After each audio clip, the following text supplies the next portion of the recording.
N is equal to 2n+8 ಆದರೆ ಸಾಮಾನ್ಯ ವ್ಯತ್ಯಾಸ ಕಂಡುಹಿಡಿಯಲು ಮೊದಲನೇ ಪದ ಎರಡನೇ ಪದ ಕಂಡುಹಿಡಿಯಿರಿ. ಇದಕ್ಕಾಗಿ n ಇರುವ ಜಾಗದಲ್ಲಿ 1 ಆದೇಶಿಸಿದರೆ ನಮಗೆ 2 × 1 + 8 ಆಗುತ್ತದೆ.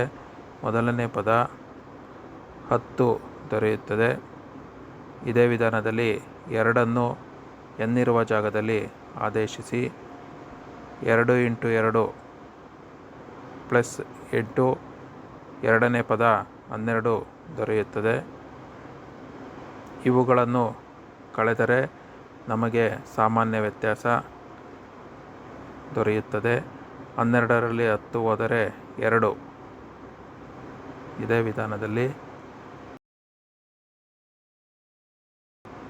an 4n-10 ಆದರೆ ಸಾಮಾನ್ಯ ವ್ಯತ್ಯಾಸ ಕಂಡುಹಿಡಿಯಿರಿ. n ಇರುವ ಜಾಗದಲ್ಲಿ 1 ಆದೇಶಿಸಿ ದೊಡ್ಡ ಸಂಖ್ಯೆ ಚಿಹ್ನೆ ಮೈನಸ್ ಆಗಿರುವುದರಿಂದ -6 ದೊರೆಯುತ್ತದೆ.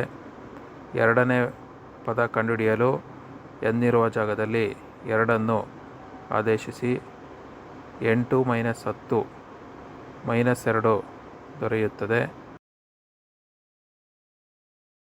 ಇವುಗಳ ವ್ಯತ್ಯಾಸ ನಾವು ಕಂಡುಹಿಡಿದರೆ ಸಾಮಾನ್ಯ ವ್ಯತ್ಯಾಸ ದೊರೆಯುತ್ತದೆ. -6 ಆಗಿರುವುದರಿಂದ ಅದನ್ನು ಬ್ರಾಕೆಟಲ್ಲಿ ಬರೆದುಕೊಳ್ಳಿ. ದೊಡ್ಡ ಸಂಖ್ಯೆ ಚಿಹ್ನೆ ಪ್ಲಸ್ ಆಗಿರುವುದರಿಂದ ಸಾಮಾನ್ಯ ವ್ಯತ್ಯಾಸ 4 ದೊರೆಯುತ್ತದೆ. ಕೆಳಗೆ ಕೊಟ್ಟಿರುವ nನೇ ಪದಗಳಿಗೆ ಸಾಮಾನ್ಯ ವ್ಯತ್ಯಾಸ ಕಂಡುಹಿಡಿಯಿರಿ.